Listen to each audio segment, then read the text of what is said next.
E claro, recebendo aqui na nossa mesa a nossa coordenadora, educadora, Márcia Vinholo. Seja muito bem-vinda mais uma vez, Márcia. Prazer estar aqui com você. O prazer é todo meu. Mais uma semana, vamos aí, mais um sábado de programa, mais mestres. Muitos assuntos, né? Muitos assuntos, onde o nosso objetivo principal aqui é a valorização dos profissionais do magistério, principalmente os professores.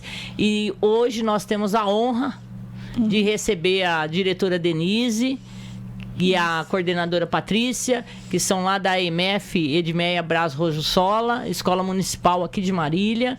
Vamos, muitos assuntos para a gente conversar e só para a gente dar uma pintadinha, né? Uma pinceladinha, é o maior IDEB de Marília, que saiu agora em 2024, Isso. das avaliações. Para quem não entende, o IDEB é o Índice de Desenvolvimento da Educação Básica, é uma avaliação externa feita pelo governo federal, foi feita em 2023, os resultados saíram agora, em 2024, nesse segundo semestre, e a EMF Edmeia foi a que teve o maior índice de Marília e da região, 8,1. Então, nós vamos conversar um pouquinho com elas para saber como que chegou até esse 8,1, que não foi fácil, foram vários anos, várias avaliações que a escola passou e teve toda uma construção. Mas antes, vamos ouvir um oi aí da diretora, da Denise. Depois a gente conversa um pouquinho com a Patrícia. Denise, se comunicar um pouquinho aqui com o pessoal, que é o nosso público-alvo.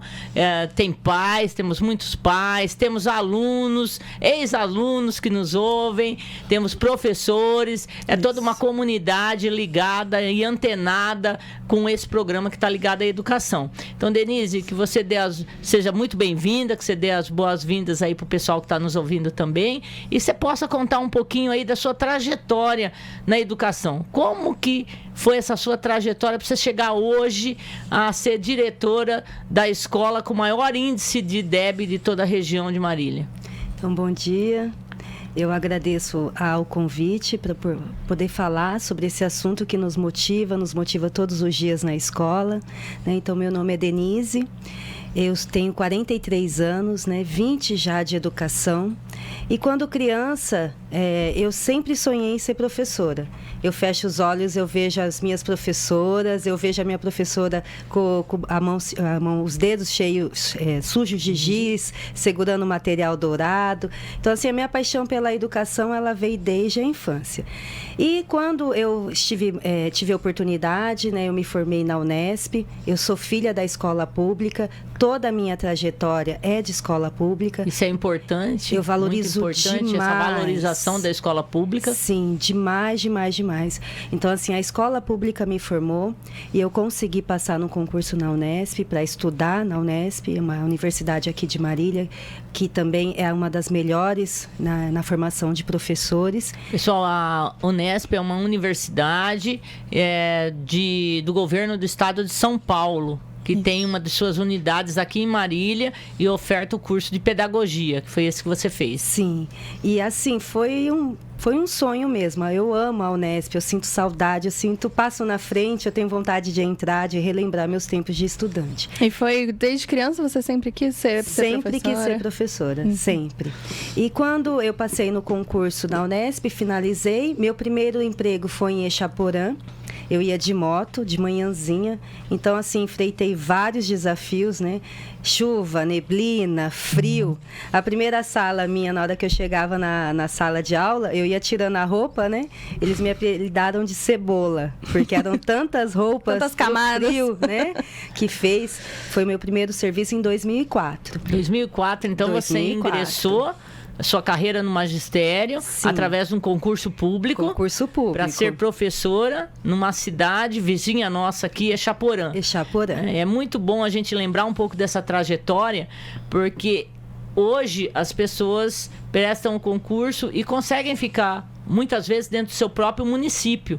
E principalmente, mais antigamente, a gente prestava concurso, às vezes, até a nível estadual, e podia ir para qualquer lugar do estado. Tive essa parte também. Mas esse concurso que você prestou de Exaporã era municipal. Municipal. E você foi para trabalhar no magistério, na Prefeitura Municipal de Achaporã. Isso, na Ida Bonini Romero. E qual o nível de ensino? E fundamental. Fundamental? Fundamental. A minha primeira turminha foi um segundo ano. Eu fui a 8ª professora da turma. Então, você imagina. Durante o ano? Você chegou? Sim. Mais ou menos em que época? Foi em junho. Em junho? Então, em junho. de fevereiro, basicamente as aulas começam em fevereiro, de fevereiro a junho, as crianças já tinham passado por 7 professores. 7 professoras. Você foi a 8ª? A 8ª. Olha a rotatividade. Então, você imagina a turma que eu peguei. Não deu nenhuma professora por mês, né? Não. Foi muito mais. Eles achavam que eu não ia ficar nada. E aí, finalizei o ano lá. Aí, depois, eu já passei no concurso aqui no município de Marília. Pude escolher, né? Vir trabalhar. A minha primeira escola aqui foi a MF Paulo Freire. Em que ano? Em 2005. Eu passei então na você Prefeitura ingressou de na Marília. Rede Municipal de Marília em 2005. Isso. A minha jornada em Achaporã foi curta. Durou 8 meses. 8 meses. 8 meses. E aí já teve a possibilidade de vir pra cá. Isso. E Mas desde... terminou essa turma, né? Terminei. Terminei essa turma. Turminha, pelo menos de junho em diante, teve uma única professora que se dedicou a ele. Aí era sol, chuva, neblina, eu tava lá. Depois nós vamos, mais pra frente, durante a programação aqui nossa, vamos comentar um pouquinho sobre essa rotatividade de professor, o quanto que influencia o aprendizado dos alunos. Né? Mas nós vamos comentar isso depois. Vamos lá. Então você chegou em Marília. Isso, 2005 pra cá, então, aí você foi atuando como professora. Quando que foi mudando, né, esse interesse de ir mais para uma área administrativa, de coordenação? Então, de 2005 a 2017 eu estive na sala de aula. Aí teve esse concurso grande, né, em 2017 para direção, para educação especial, EMEI, EMF, foi um concurso muito grande. Aí eu fiz um cursinho, né, porque assim, a gente fica fora da escola, né, sai do ensino médio, muitas coisas a gente se perde. Então eu retomei nesse cursinho que eu fiz de 1 ano. Além de tudo, né, Denise, a questão de você prestar um concurso de gestão escolar, Isso. Existem muitos conteúdos que são específicos da área de gestão. Muitos mesmo. Desde a época que você se formou, já apareceram vários conteúdos novos, várias informações novas que foram acopladas na questão da gestão escolar, e você teve que dar uma estudada para poder prestar o concurso. Isso mesmo. Então eu tive que estudar bastante. Eu fiz o cursinho voltado para a direção para direção mesmo, porque era uma área nova para mim. E aí no cursinho com as leituras, né, os livros, assim, eu gostei muito. Né? Então, assim, onde... Se familiarizando com a questão da gestão. A direção, ela consegue fazer muita coisa mesmo. E aí eu gostei, aí eu passei para a direção e para a EMEI. Aí eu escolhi a direção. Aí, então, em 2018... você passou para professora de EMEI e diretor de escola da Rede Municipal de Marília. Os 2 concursos. Aí você optou... Pela direção. Pela direção. Aí, em 2018, eu assumi, em abril, e fiquei na escola que eu já estava dando aula, que eu estava em sala de... Eu saí, fui para ser auxiliar de direção da minha diretora, né? E aí, nesse momento, eu passei, fiquei lá até o final do ano. Aí, em 2019... Qual a escola mesmo? Chico Xavier. O Chico Xavier. Tá. E Você era professora do Chico e assumiu a direção do Chico Xavier. Assumi a direção. E depois, em 2019, né, na remoção que a gente fala, que a gente pode passar no município de Marília, eu escolhi a MF Edmeia. Bom, aí nós chegamos na escola. Chegamos na escola. Então vamos ver agora a trajetória da Patrícia, né, Laila? Isso, Patrícia Gonçalves com a gente, coordenadora hoje. Seja muito bem-vinda, Patrícia. Muito obrigada, é um prazer estar aqui com vocês. Prazer é nosso. É um sonho, né, participar de um programa desse, poder falar um pouquinho sobre a educação e meu trabalho lá. Que legal. Patrícia, você também tem uma longa trajetória aí na educação. Conta um pouquinho pra gente. Sempre foi em Marília, como que começou esse trabalho, né, tão árduo dentro da educação? Eu também, como a Denise, né, sou fruto da escola pública, eu estudei na escola pública, eu fiz o Unesp também em Marília, no curso da pedagogia. Mesma turma ou não?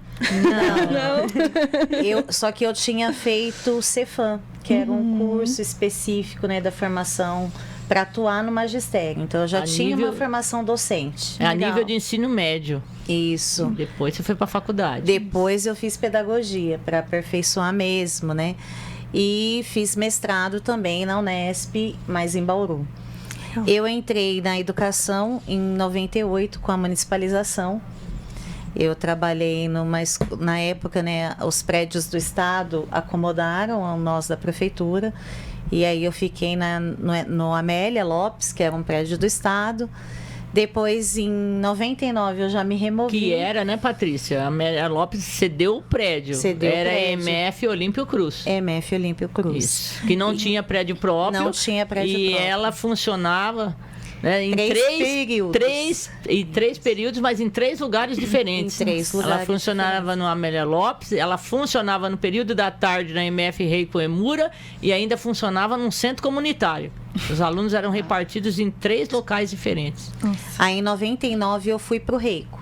Eu fiquei no Reico até 2006. A Márcia foi minha diretora no Reico. Como professora. Como professora. Uhum. Em 99. Em 2007, quando surgiu o lançamento na inauguração da Edmeia, eu me removi também como professora para lá. E aí eu estou lá até hoje. E agora como coordenadora. Como coordenadora. Eu fui professora. Em 2009 eu fui coordenadora. Em 2010 eu fui auxiliar de direção. Eu fiquei como auxiliar um longo período, até 2017. Em 2018 eu retornei para a sala de aula porque eu tive bebê. E em 2019 eu voltei para a coordenação de novo com a chegada da Denise. E aí eu estou lá ainda. O importante da gente... São 26 anos 26 aninhos. O importante da gente ver a construção de vocês como profissional. Né? Começando da base, começando dentro da sala de aula. Como a gente fala, o chão da escola. Vocês participaram do chão da escola. Então, toda aquela teoria que vocês viram na faculdade, vocês tiveram a oportunidade de conciliar a prática e a teoria dentro de uma unidade escolar antes de chegarem e galgarem posições nas funções diretivas, nas funções de gestão escolar e de coordenação. Como que vocês veem essa importância da vivência do chão de escola?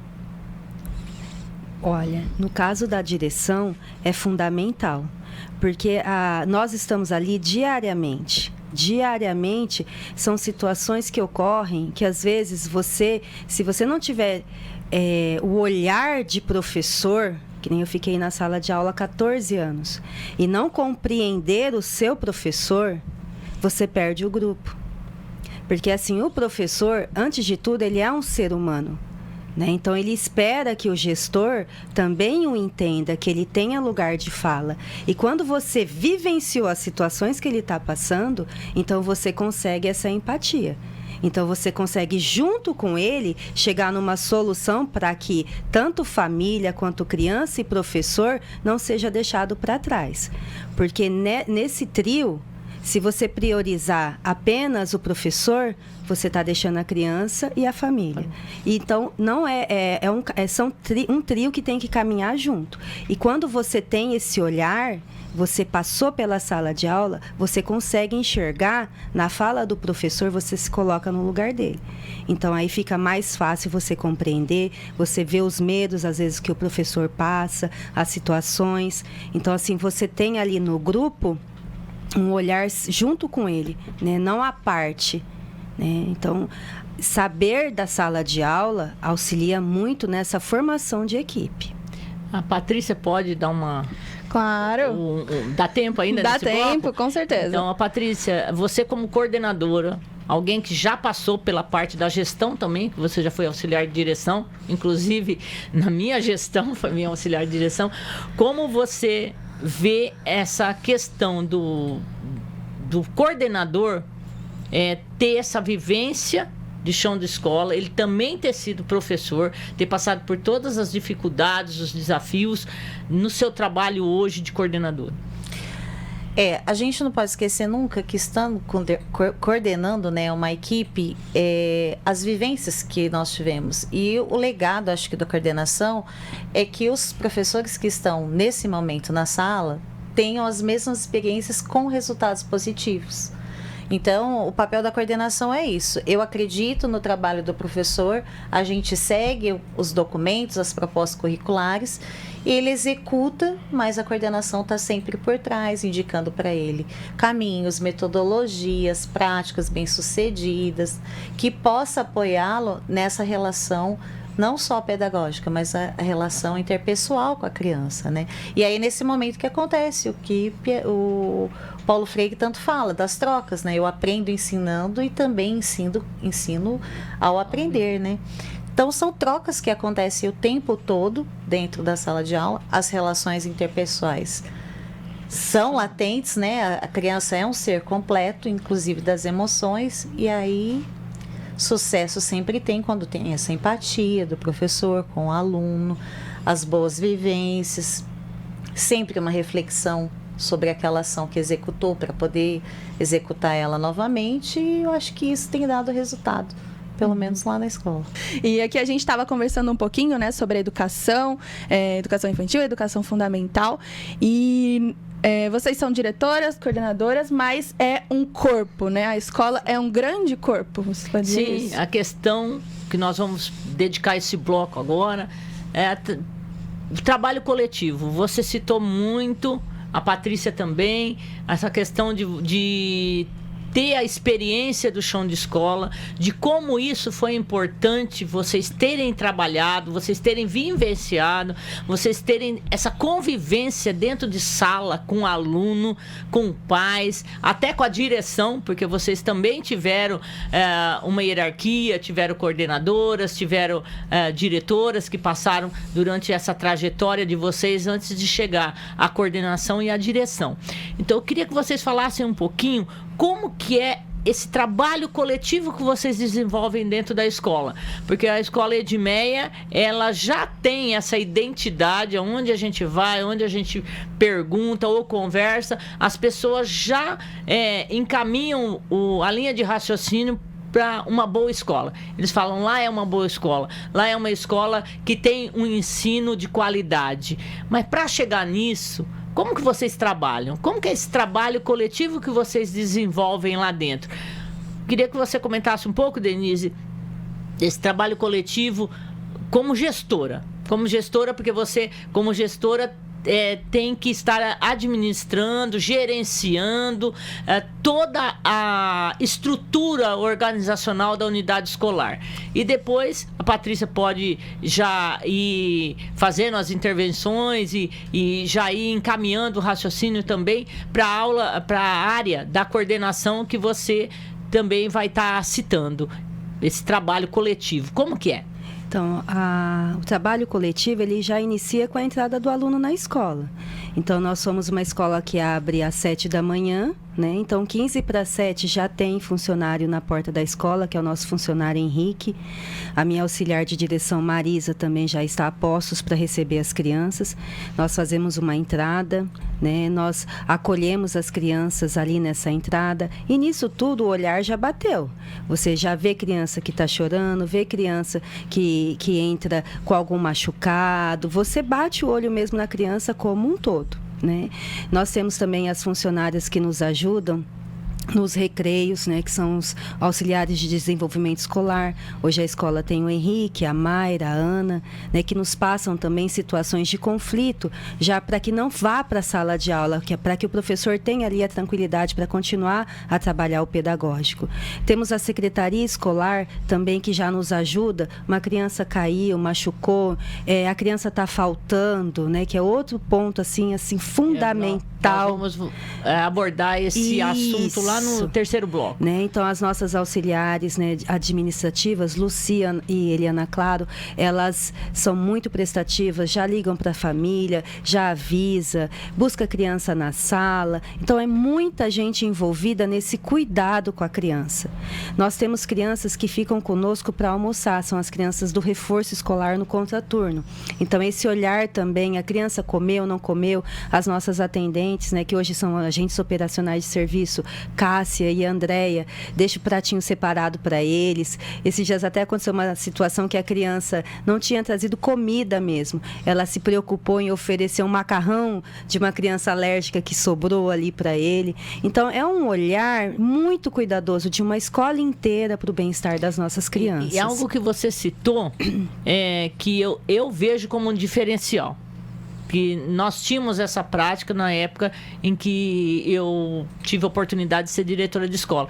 É sempre ter alguém da direção da escola nos horários de entrada. Sim. Da manhã, nos horários de entrada da manhã e da tarde, nos horários de saída da manhã e da tarde. Todo o horário de entrada e saída de criança, eu não estou de manhã, porque eu levo a minha filhinha, que eu tenho uma filhinha de 5 anos, para EMEI, então eu não consigo estar de manhã. Mas está a sua auxiliar de direção. Auxiliar de direção, Marisa.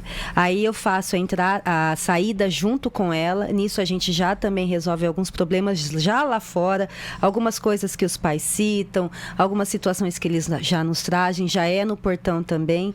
Já fazemos a entrada juntas. Aí a Marisa fica no portão e eu vou com as crianças para o pátio. Nisso lá eu olho eles brincando. Tem bastante brinquedos no pátio, pebolim, bola, casinha, tapete gramado lá, com a grama sintética, eles brincam. Aí turminha, deu a hora, vamos lá, cada um para o seu espaço, fazemos a entrada, recebemos o professor, né, nesse momento. A turma já está um pouco mais calma, que você imagina, já né? Dá uma acomodada. 12:30. Então, aí eles fazem essa entrada, o professor nos ajuda nesse sentido, né?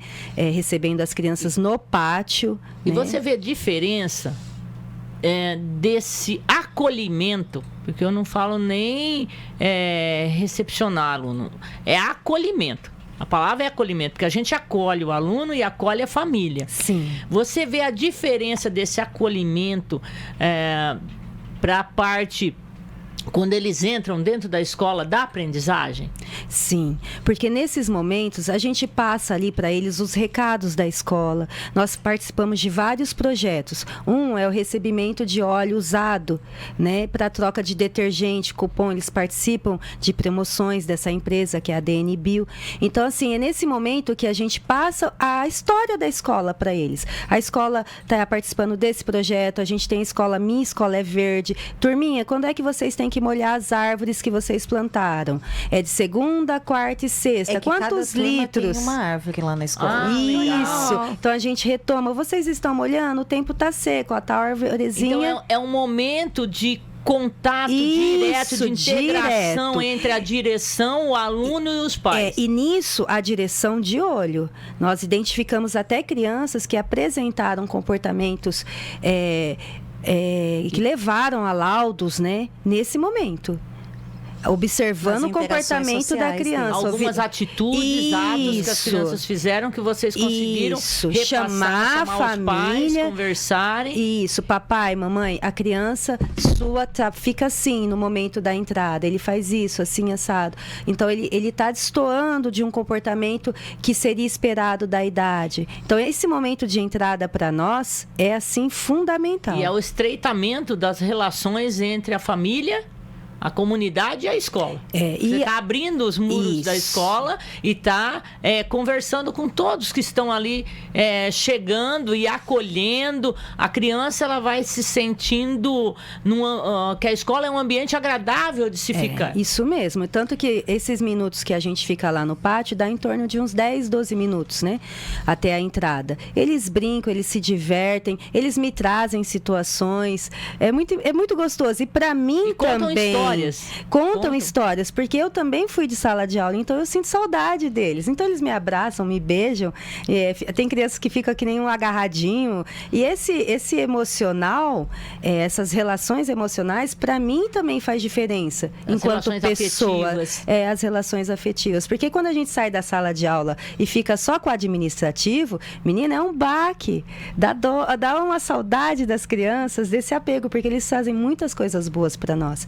E isso ajuda a estar ali todos os dias. Porque você se envolve realmente com eles. Eles conhecem a direção, conhecem a Marisa, conhecem a Patrícia. Então, eles sabem que sala que eles têm que ir, com quem que eles têm que falar. Um dia, um aluninho falou para mim assim... Né, Denise? Diretora, Que susto! Eu não vi você no pátio, porque eu estava do outro lado. Eu achei que a gente estivesse sem supervisão.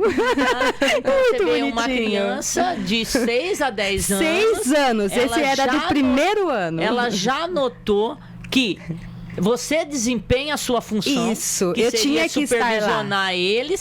E ela já tem nítido que você tem que estar presente. Isso.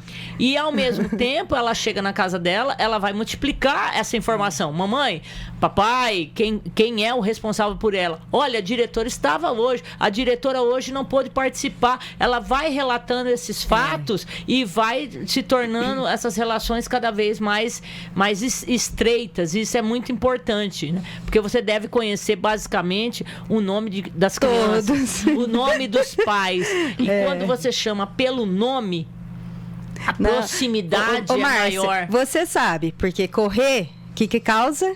Acidentes, né? Então, às vezes, eu tô lá do pátio. Fulano, vem andando. Então, eu já sei o nome. Ele desceu correndo, eu já... Fulano, vem andando. E não tem como ele fingir que não é ele. A gente sabe o nome. Você sabe que uma vez, quando eu estava na direção, um aluninho perguntou assim: diretora, a senhora fala pra gente não correr, mas isso daqui é um corredor. Aí eu falei, então vamos ter que mudar o nome para andador. Mas aí você comentou um pouquinho desse seu trabalho com relação à comunidade e com os funcionários, essa sua proximidade com esses elos da comunidade escolar. E como que é agora com o pedagógico, com a sua coordenadora e com os professores? A minha coordenadora é o coração da escola, né? Então, assim, eu fico emocionada mesmo, porque, assim, nós temos uma sintonia muito grande, eu a respeito demais. E o que eu aprendi na direção, eu aprendi com ela. Porque eu cheguei muito crua na direção, eu não tinha participado, eu não tinha experiências anteriores. Então, a minha formação enquanto diretora, esse olhar, né, afetivo, mas um olhar bem metódico mesmo da construção da escola, de como que ela tem que funcionar, eu aprendi muito ali no dia a dia com a Patrícia, né? Então, eu sou suspeita. E aí, Patrícia, o que você comenta? Porque o olhinho dela marejou de lágrima. Então, realmente, você foi muito importante nessa construção da identidade da Denise como diretora. Eu tinha já, né, umas vivências anteriores de outras gestões. Eu passei pela gestão da Márcia, eu passei pela gestão da Ana Cláudia, eu passei pela gestão da Débora e depois eu passei pela gestão da Denise. E aí são trocas, né? As relações, acho que da coordenação, da direção, são trocas. Porque eu vejo o nosso trabalho ali enquanto escola como um elo mesmo, uma corrente. Um tá ligado no serviço do outro. E a minha ligação com ela é com relação ao pedagógico. Eu não interfiro nos trabalhos dela administrativos. Eu não sei de planilha, de preenchimento do trabalho dela. Eu sei do meu. Então, Poxa, você consegue dentro da escola, tá muito bem claro a função de cada um. Sim. Porque a gente recebe várias pessoas que eu converso e a gente recebe informações assim de coordenadores. Nossa, eu tô fazendo um serviço que não é meu. É do auxiliar de direção, é da diretora. Então, aqui no Edmeia, cada um executa a sua função. Sim. A gente até sabe. Por exemplo, eu sei que ela tem que fazer umas planilhas, mas assim, é dela. E o meu é assim. Eu tenho que acompanhar o rendimento das crianças, né? Quando ela falou sobre o acolhimento, e você também, eu vejo que a criança é o protagonista. Tudo naquela escola gira em torno do bem-estar da criança. Se ele aprende, se ele tem evoluído, se ele está lendo, se ele está escrevendo, como que ele está nas provas quinzenais. Porque agora nós fazemos avaliações... Vocês têm as avaliações internas de vocês também. Nós temos avaliações quinzenais. Então, o professor, ele introduz uma habilidade da proposta curricular, ele desenvolve ela, ele consolida no período de 15 dias e ele verifica se a criança aprendeu ou não. Uma verificação de aprendizagem. E é você que está ali na linha de frente com o professor, digamos assim. É para você que ele vai passar as dificuldades, às vezes, de um aluno específico ou da turma como um todo. Exatamente. E aí vocês entram no consenso. E é bom você ter esse background de professora também, né? Para compreender e chegar num consenso. Os professores trazem várias demandas, né? Tipo, comportamento, a criança que está com comportamento, por exemplo, de dormir de manhã cedo. E ela não pode interferir em muitas coisas. Então, eu tenho que falar, Denise, tal professora relatou para mim que tal criança tem está sonolenta. dias seguidos de sono, mas um sono que não consegue levantar. Então, ela tem dormido pesado. Aí a Denise, vou chamar a família, orientar, né, o que está acontecendo. Rendimento, já fiz, tentei várias metodologias, vários recursos, e ele está com uma dificuldade. Então, o que a gente faz? Vamos trazer essa criança para o reforço. Por quê? Às vezes, no grupo, por mais que é o mesmo, numa classe, alunos não está conseguindo. Por mais que uns conseguem aprender, tem aquele que precisa de um diretivo, sabe? Um olhar nos olhos, um pontual. Um acompanhamento mais individualizado. Mais pessoal. Então, isso faz muita diferença também. Por isso que a gente fala reforço, mas eu sempre gosto da palavra, é um apoio escolar. Né? Dá um apoio para ele no que ele está sentindo uma dificuldade.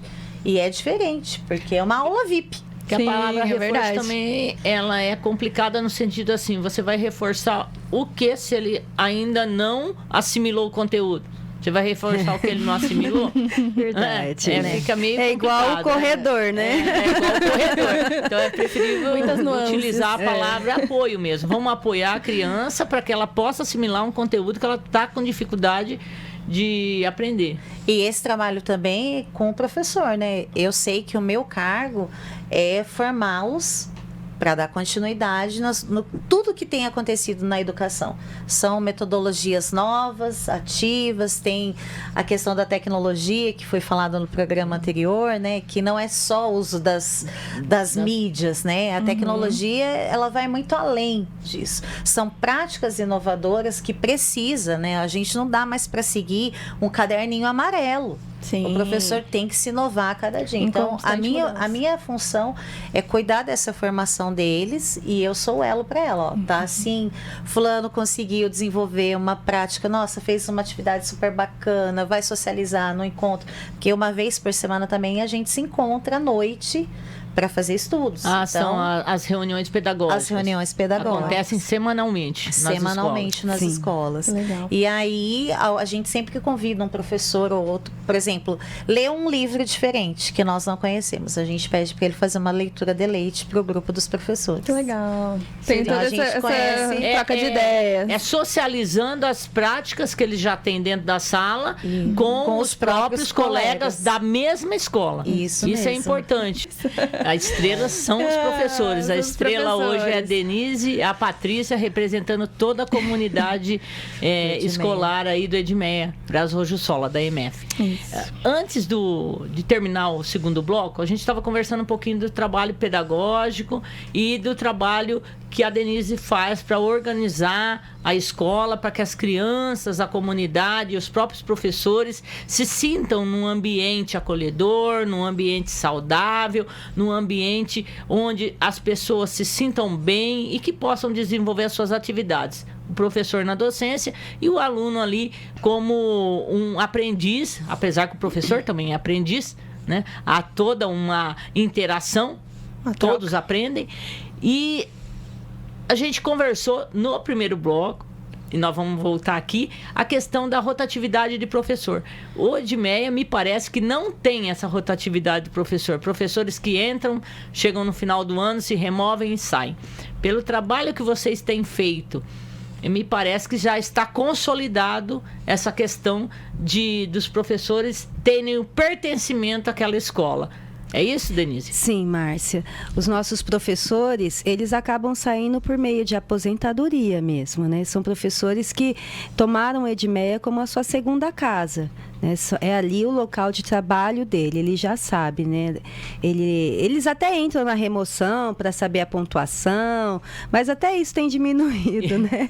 Então, assim, são professores que... Mas não saem, eles entram para saber a pontuação a nível de município, mas não saem.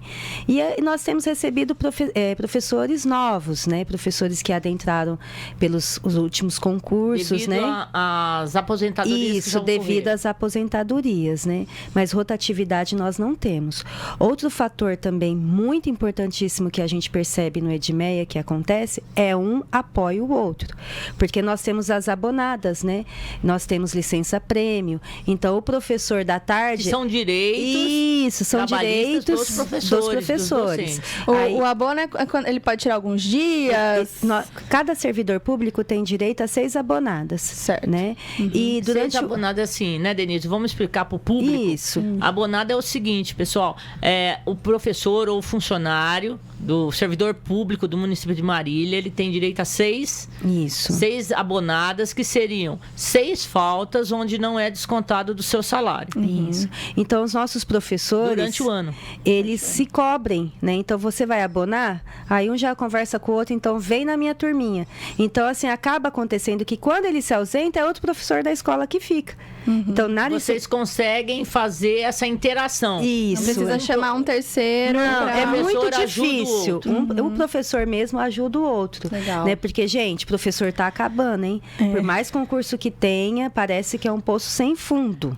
E é raro você ter... É outro, viu, Laila? É outro programa que nós vamos ter que colocar na pauta. Sim. A questão de não termos mais... praticamente cursos, né, Patrícia? Cursos presenciais de pedagogia, de formação de professores da educação básica mesmo, do ensino fundamental 1 e da educação infantil. Sim. E hoje, quando se abre vaga de estagiário, não se tem pessoas que se candidatam à vaga. Está sobrando vagas de estagiários de pedagogia na rede municipal. Hoje o Edmeia conta com uma moça, a Késia, nossa estagiária da tarde. Né? Então, sendo assim, que teria vaga para? No mínimo, quando eu comecei a trabalhar como professora, tinha 5 de manhã, 5 à tarde. Eu lembro. Mas é interessante. Era estagiária, assim, que era uma beleza, né? Cobria os professores, auxiliava ali. Interessante. Nessa interação, Laila, estagiário e professor, estagiário. É onde ele aprende, né, Márcia? É onde ele vivencia a prática. Porque mas lá vocês na acham academia que ele vê a teoria. essa mudança, essa falta, tem a ver com a desvalorização desse professor de educação básica? Por quê? Né? Na opinião de vocês, assim, por que teve essa mudança? Por que agora não tem mais tanta gente indo atrás? Antes tinha magistério, né? Fazer pedagogia e tudo mais. Por que esses profissionais estão buscando outros caminhos e não pensam mais na educação básica? É uma desvalorização, né? É um processo que vem acontecendo há muitos anos. A remuneração na história do magistério, ela nunca foi das melhores, né? Todo mundo sabe que, assim, professor nunca ganhou rios de dinheiro. Mas tinha prazer, satisfação. Sim, tiveram que instituir um piso que teria que ser o piso. Nós podemos pagar mais. Só que se paga o piso. Sim. A professora, a mãe, né? Às vezes, você imagina solo, quando não tinha além piso. de ter uma sala de aula, né? Vivia em casa. Às vezes você precisava pegar outras aulas substitutas para você complementar a renda, né? É isso mesmo. Então, essa desvalorização já está prejudicando o andamento do ensino, da educação no Brasil. Existe uma pesquisa aí que até 2050 vai faltar professores para as unidades escolares. Nós não vamos ter professores. O ano passado, na formatura da educação infantil da minha filha, eles fizeram um vídeo perguntando o que as crianças queriam ser quando crescessem. Nenhum deles falou: eu quero ser professor. Eu quero ser influencer, eu quero ser youtuber, eu quero ser Uber. Uber, né? Então, assim, você vê que não é uma profissão de referência. Tipo, eu me espelho, eu quero ser.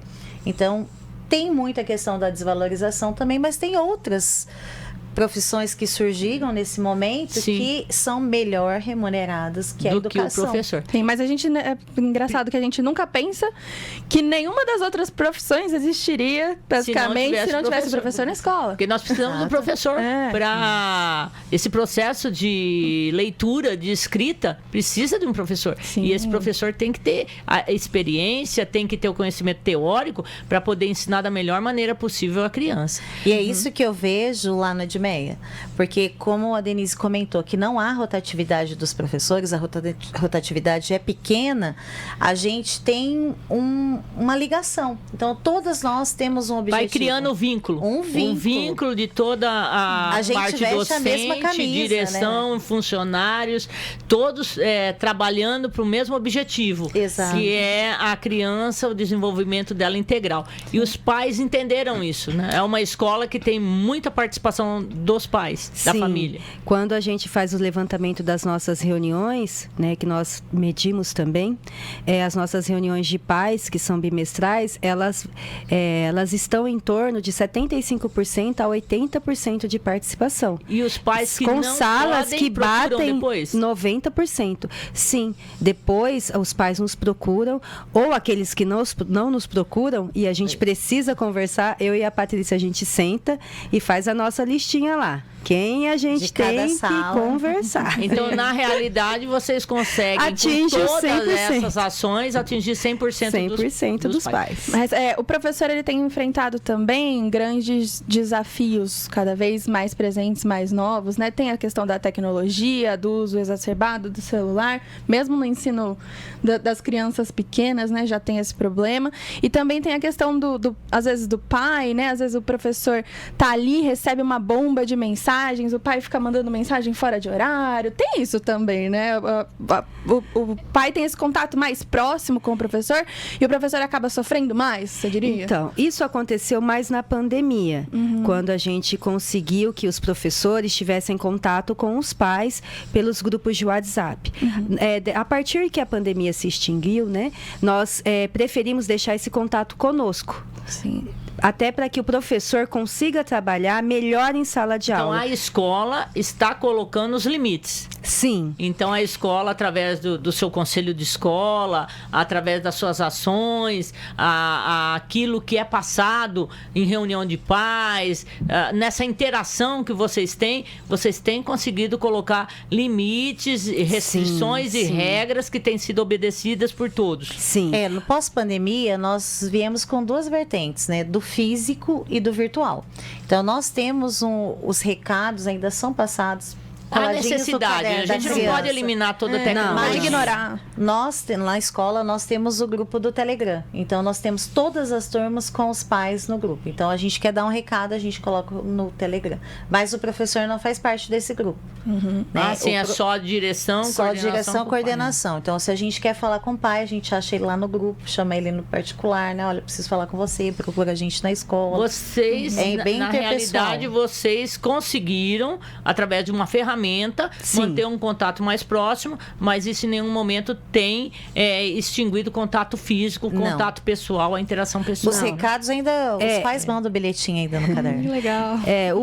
Nós usamos o aplicativo, né, para que o pai ele tenha realmente acesso ao que foi passado na escola. Porque muitas vezes a criança faltou, a criança esqueceu de entregar, né, o bilhete ali. Interessantes que a gente posta interessantes. Foto, vocês divulgam. Divulgamos o nosso trabalho, divulgamos as nossas premiações, divulgamos as coisas boas que acontecem na escola, né? Então os pais têm acesso e eles gostam, né? Porque eles estão ali em contato com o filho. A gente divulga até mesmo a criança comendo no recreio, tendo acesso ali a uma alimentação saudável, ela participando das brincadeiras que são dirigidas no recreio. As atividades mais cotidianas da escola. Mas foi muito bom você falar em premiação, que você dá a brecha para a gente entrar aqui no IDEB. Vamos lá, pessoal. A Escola Edmeia é a escola com maior índice nessa avaliação do governo federal, do Ministério da Educação, da nossa região de Marília e principalmente aqui de Marília. O IDEB é o? Explica. O IDEB é o Índice de Desenvolvimento da Educação Básica. Certo. E como que ele é, antes da gente entrar nessa questão, como que é feita essa avaliação? Essa avaliação, ela é uma... É o desempenho, vamos colocar assim, entre aspas, né? É uma prova. Vamos colocar bem assim para as pessoas entenderem. É uma prova que as crianças fazem num dia marcado que ninguém sabe qual é. Ano, Nós né? somos avisados já em cima da hora, o governo federal que determina. Quinto ano de das escolas. No ensino fundamental no 5º ano, no 9º e tem agora no ensino médio também, no 3º ano do ensino médio. E essa avaliação, junto com o desempenho deles, o governo joga numa fórmula, tanto o desempenho deles quanto a questão do fluxo, da taxa de aprovação na escola, eles jogam numa fórmula e sai essa nota, que essa menção, esse índice que é o IDEB. Então, junta o pedagógico e o administrativo junta essas informações, então, que a direção, que a administração da escola possui, que de passa desempenho. pelo censo escolar, não é nada assim que a escola inventou. São dados que são que eu colocados... quero que seja 10. São dados que são colocados no site do Ministério da Educação, através do censo escolar, e esses dados o Ministério da Educação pega esses dados, mais o que as crianças fizeram de rendimento nessa prova, joga numa fórmula e dá esse índice. E a prova é produzida pelo Estado. Próprio Ministério da Educação. Ninguém tem acesso. Por isso que é algo altamente fidedigno. Perfeito. Nós só temos o rol das habilidades que cai nessa avaliação, né? Os conteúdos. Sim, o conteúdo que vai ser... Mas um modelo de prova nós nunca temos. Márcia Vinhola, a gente estava aqui discutindo agora há pouco o IDEB, né? Exatamente. Como nós já tínhamos conversado nos blocos anteriores, que nós falamos um pouco das ações que são desenvolvidas na escola, dessa vivência do cotidiano escolar, dessas práticas exitosas que estão sendo desenvolvidas lá dentro da escola, dos valores, a gente já nota os valores que a escola tem, a visão que a escola tem do que ela espera que os alunos aprendam e se desenvolvam, já criou uma cultura organizacional. E essa EMEA, nós olhamos o retrospecto dela, desde a sua inauguração em 2007, nós vemos lá, até estou pegando aqui a planilha para a gente poder ser bem sucinto e assertivo. Em 2007, a MF-EDMEA tirou 5,4 nessa avaliação que deu o índice do IDEB. E em 2009 ela deu um salto grande, ela foi para 7,5. E de lá para cá, de 2009 para cá, 2011, 2013, que foram feitas as avaliações, que são a cada 2 anos, a escola só foi subindo. 7,5, 7,6, 7,7, 7,9. Na época da pandemia, deu uma ligeira quedinha para 7,7, mas ela retomou as ações dela e hoje fechando a avaliação de 2023 com 8,1. A que você atribui tudo isso aí, Denise? Eu sei que você trouxe uma revista da Veja, então dá uma comentada aí pra gente, essa construção, esse processo de construção para a escola hoje estar ofertando um ensino realmente de qualidade. Então, em 2011, a escola teve uma notícia, né, na revista Veja, comentando a nota excelente que teve no IDEB, né? Então, assim, a escola, ela vem desse crescimento. Na pandemia, o nosso trabalho mudou, mas a gente continuou com as ações, tentando se aproximar cada vez mais das comunidades. Abrimos o nosso laboratório de informática, fizemos ações, drive-thru, atividades... Isso na época da pandemia. Atividades em dia vale e brinde. Então, toda uma forma de chegar à comunidade escolar. Porque foi difícil esse período de pandemia para a escola. Foi muito difícil. O processo de busca ativa também, fomos na casa das crianças, fomos levar atividade, fomos procurar saber onde estava essa criança. Vocês fizeram essa aproximação, Fizemos. Já que a criança não pode vir até a escola foi a casa do aluno. Isso mesmo. Então, assim, nós fizemos o possível, porque todo esse engajamento escola-comunidade é onde levou a essa nota que só cresceu. Então, na pandemia, com o distanciamento, nós tivemos essa dificuldade de engajar a nossa comunidade. Mas a escola não deixou a peteca cair, né? A escola foi motivando da forma que a gente conseguia, drive-thru junino, Dia das Crianças, nós lá de máscara, recebendo as crianças de máscara. Até a formatura de 2019, de 2020, certo, foi dessa forma. Então, para que a comunidade estivesse junto conosco. Porque o que eu vejo que nos leva a esses resultados excelentes? É estarem juntos, em união. Tanto a escola quanto a comunidade escolar, que são as famílias, né? São os pais, os responsáveis pelas crianças. Eu devo a isso, né? Essa proximidade com a comunidade mesmo. A escola oferta tudo que é possível, né, nos muros da escola, até mesmo com aulas aos sábados. né? Nós tivemos aulas aos sábados o ano inteirinho, o ano passado. Tivemos o apoio de uma professora aposentada de 80 anos que nos deu esse privilégio de receber as crianças aos sábados. Grande abraço para a professora Terezinha. Terezinha. Um abraço, Tê. A professora Terezinha é uma das... Terezinha Martinez, 80 deixou um anos. legado enorme dentro da rede municipal de ensino, deixou um legado enorme também em instituições privadas. E ela, pessoal, ela faz um trabalho voluntário na MF Edmeia. Aos sábados, ela ajuda nesse trabalho de apoio aos alunos que apresentam dificuldades. Então, um grande abraço, professora Terezinha, e parabéns pelo seu trabalho e a sua dedicação à escola, que você até hoje se sente pertencente. E é muito bonito de ver todo esse envolvimento. Então, o que é diferenciado na MF Edmeia é o envolvimento de todos. Todos querem uma educação de qualidade. Todos acolhem as crianças nas suas necessidades. É não deixar ninguém para trás. Eu não entendi. De onde veio essa matéria da Veja? Foi por conta do IDEB? Foi por conta do IDEB. Se a Samanta quiser abrir aí minha imagem para eu mostrar pro pessoal. Aqui. Você era diretora, né, Márcia? Na época, eu era diretora da escola. Nós recebemos aí a visita da revista Veja, que nós ficamos entre as melhores escolas do Brasil em 2011, no Índice de Desenvolvimento da Educação Básica. Legal, que legal.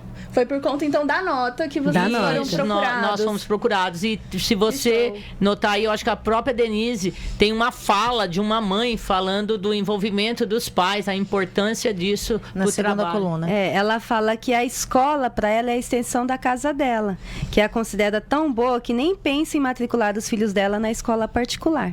Legal. Então você vê aonde que chegou o nível de envolvimento da comunidade, o respeito que a comunidade tem pela escola, e criou essa identidade. Ela se sente segura ali. O filho dela, os filhos na época, né? Essa mãe tinha 2 filhos na escola, ela se sentia segura e ela não precisava procurar outra unidade escolar, nem mesmo privada, para garantir uma educação de qualidade.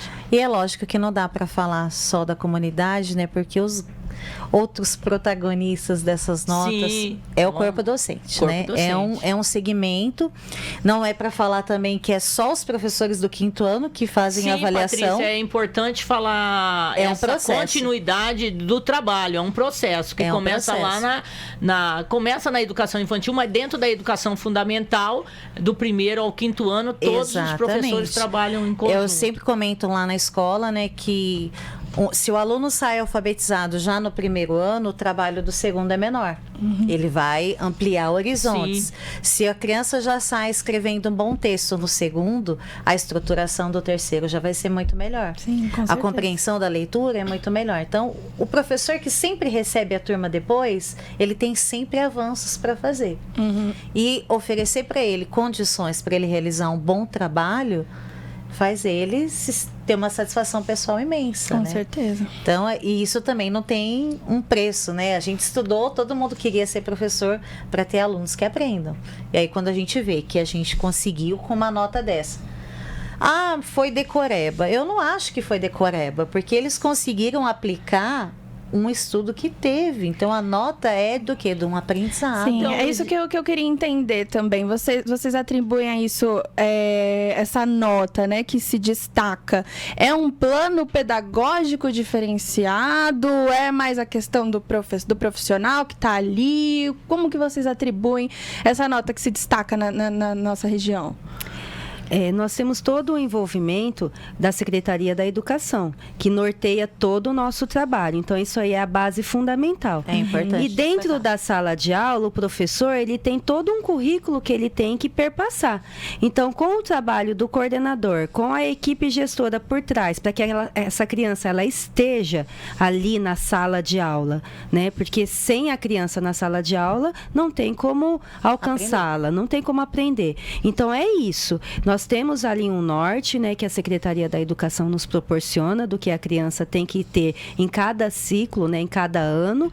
O trabalho do coordenador para que esse trabalho aconteça. Professores motivados, porque o professor motivado, ele vai fazer faz a diferença. Todo o possível para que a criança aprenda, notando todos os fatores que podem fazer com que ela não consiga, às vezes até mesmo não enxergar. né? Então, assim, um professor dedicado, o professor motivado, o professor que se preocupa, ele vai olhar a criança no seu todo. Né? E quando ele passa para nós, é esse o nosso trabalho, correr por fora para que ele tenha ali o público dele na sala de aula e com o melhor, com todas as possibilidades ali para que ele desenvolva o trabalho dele. E nós temos isso, nosso corpo docente, ele é muito motivado, eles são muito preocupados com o ensino dentro da sala de aula. É uma grande junção de fatores, né? Sim. E também tem a comunidade. Porque o norte, né? O norte da Secretaria da Educação é passado para todas as escolas. Então, se nós formos só pelo norte, todas deveriam estar no mesmo patamar. Então, cada escola tem a sua peculiaridade. No caso aqui do Edmeia, existe toda uma cultura organizacional que foi formada e continua se tendo a mesma visão do que se espera para a criança desde 2007 até agora. Continua essa visão, continua esse trabalho contínuo e principalmente que a Patrícia colocou e a Denise, a formação do profissional, porque se o profissional, o docente, ele não tiver essa formação contínua, ele não vai se sentir motivado. Sim. Então, há todo esse respaldo por trás para o professor poder trabalhar. Ele tem dificuldades dentro da sala? Tem. Qualquer escola, qualquer relacionamento humano vai ter dificuldades. Né? Às vezes até alheias à escola, mas eles estão motivados para poder superar isso e levar a criança a atingir um nível de conhecimento cada vez maior. Perfeito. E o contato também, você entender, então, que a gente está falando aqui, né? Dentro da escola, também com o pai, com o aluno. Às vezes você chega, como você estava falando, né? O professor que está ali, vendo, às vezes entende que o aluno às vezes está dentro de um espectro, que ele precisa de uma atenção especial, então tem todo esse corpo mesmo, né? É um cuidado completo com a criança. Tudo focado ali neles, né? Individual. É um olhar individualizado para cada aluno, para cada criança, um olhar para a sua família, um olhar para cada docente, um olhar para cada funcionário. Então, é muito complexo a organização escolar. Esse resultado do IDEB também acaba motivando mais, vocês diriam, assim, para buscar melhorar cada vez mais? É uma busca incessante, né? Porque agora a gente já fica, o ano que vem, teremos uma nova avaliação externa, que não sabemos como vai ser, porque ela vai ser totalmente reformulada. De acordo com a nova BNCC, né, que é a Base Nacional Comum Curricular, ela vai ser todinha reformulada. E a escola, ela já está empolgada, já está motivada nesse trabalho para que o ano que vem o Edmeia vai conseguir superar esse 8.1? A gente está trabalhando para isso, né? Estamos trabalhando para isso. É um trabalho anterior, como você colocou, né? Não é um trabalho de 2025, é um trabalho que já vem em 2021, 22, 23, né? É um trabalho anterior, porque a criança entrou na nossa escola já no primeiro ano, esse olhar é para todas, né? Então, tudo que for necessário, a escola está fazendo e está motivando às vezes até mesmo a família a participar mais, a olhar a escola como prioridade, a diminuir as ausências, a trazer no reforço, no apoio escolar, né? Nós estamos motivando todos para que consigamos, né, um aprendizado como um todo, porque o objetivo mesmo é que a criança consiga ler um livro, que ela entenda o mundo, que ela consiga levar esse conhecimento para onde ela for. E é importante, né, Denise e Patrícia, a gente pontuar que essa avaliação externa do governo federal, do Ministério da Educação, ela não é um fim da escola. Não. É uma consequência. É uma consequência de todo um trabalho que vem sendo feito, realizado, e a hora que a avaliação chega, as crianças nem nervosas estão para fazer. Ficam. Porque elas já estão acostumadas. É algo comum, faz parte da rotina delas. E isso se torna leve. Se torna leve. Não é um fardo para a escola. Tanto que os aplicadores externos, quando chegam na escola, falam fala, nossa, mas eles são tranquilos assim? São tranquilos, porque eles aprendem a cultura escolar. Eles sabem que aquilo lá é muito importante para a escola, mas é mais ainda para eles. Para eles, e eles sentem orgulho. Teve crianças que vieram perguntar para nós qual foi a nota, como Legal. que foi, crianças que já foram embora, nisso. né? Porque geralmente, Laila, as crianças que fazem essa avaliação do 5º ano, elas, quando o resultado sai, elas não estão mais na MF. Elas já foram pro Fundamental 2. Pro Fundamental 2. E aí, a pergunta que não quer calar, a MF Edmeia, com esse monte de experiências exitosas que tem, vai participar da premiação dos Mais Mestres? Com certeza. O que vocês acham desse projeto da Jovem Pan de estar valorizando os professores, valorizando a categoria, trazendo os profissionais para terem voz aqui no meio de comunicação? Como vocês estão vendo toda essa movimentação que está ocorrendo na cidade aí há quase 2 meses, Denise e Patrícia? Importantíssimo. Eu diria assim que, lógico que nós nos veremos na premiação, ano que vem nós vamos participar, né? Não só para a gente expor as nossas vivências, mas também para a gente ver outras práticas que têm sucesso nas outras escolas e que a gente talvez não tenha conhecimento e possa implantar na nossa, fazer uma aprimoração. Troca dessa interação, né? Sim, é importantíssimo. E a nossa categoria precisa, né, de uma valorização. Por mais que ela não venha financeiramente, quando você disse o que a gente sente, a satisfação pessoal é uma coisa que não tem preço. Você vê uma nota dessa, você se sente realizado.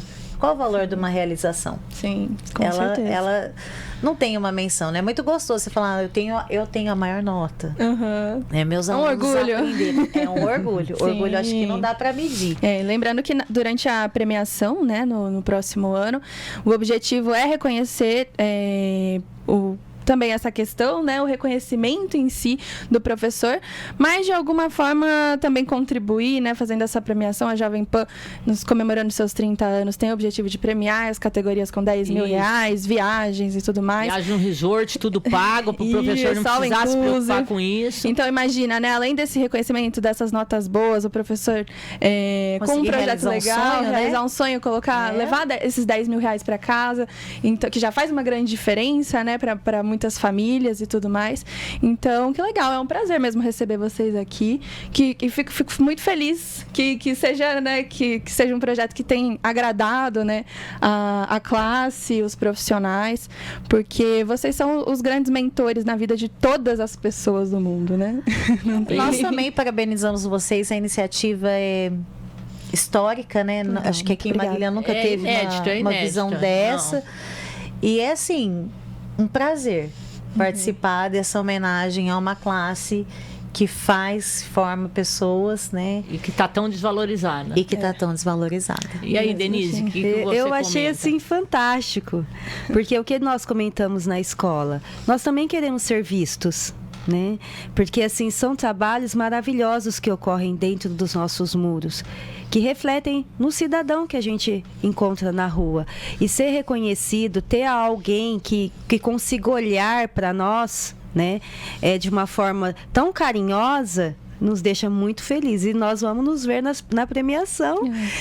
Eu fico muito feliz, porque vai que o nosso professor ganha. Passear, dinheiro, resort, maravilhoso. Aproveitar as férias. E eu vejo que é uma oportunidade de divulgação, de propagar essas experiências que estão dando certo. E tem muita coisa linda na escola pública. Não é só na Marília, né? Marília tem muita coisa linda. Em todas as escolas sempre tem o professor desempenhando levando a criança além dos seus horizontes, e essas experiências precisam ser divulgadas, precisam ser propagadas, e até fazer essa socialização que a Patrícia falou. Muitas vezes uma escola, um professor vê e fala, puxa, que legal, isso daqui eu consigo aplicar. A aplicabilidade dessa experiência lá na nossa unidade escolar. E a hora que a Fernanda Mesquita Serva abriu o espaço, que ela esteve aqui a semana anteriores, né? Que ela abriu espaço para que a gente possa divulgar através de uma publicação Ótimo. Né? E abrir o espaço do auditório para que sejam essas experiências apresentadas com a comunidade escolar ali, o aluno poder apresentar junto com o professor, os pais poderem ver. Acho que a gente está resgatando nossa história. Então, né? nós estamos resgatando algo que se perdeu, porque nós tínhamos muito disso lá no começo das EMEFs, aqui em Marília. Nós tínhamos muito essa socialização de saberes, mas aberta, não restrita aos próprios professores, mas aberta para a comunidade escolar como um todo. Sim, com certeza. Eu agradeço muito. A gente tem muito assunto ainda, porque vocês estão convidados a retornar com certeza para debater mais um pouquinho da escola, desses projetos e outros professores também da nossa rede municipal, seja estadual, de educação. O espaço é sempre aberto. Agradeço Patrícia Gonçalves, coordenadora. Obrigada, Márcia, do convite. Obrigada, Jovem Pan. Imagina. E Denise Fontes, nossa diretora da EMEF, né? Muito obrigada. Eu agradeço. Gostei muito de poder participar. Obrigada, Márcia. Obrigada, Jovem Pan. Obrigada, Márcia, também mais uma vez por nos presentear com o seu conhecimento. Agradeço muito aqui a presença da Denise, da Patrícia, representando toda aí a rede municipal. É muito bom conversar com pessoas que estão no dia a dia, estão no chão da escola e passar essa informação, essa vivência para os pais, para a comunidade, as pessoas terem, a sociedade ter a oportunidade de ouvir os profissionais da educação. Com certeza. Muito obrigada. Até a semana que vem, Até semana que vem.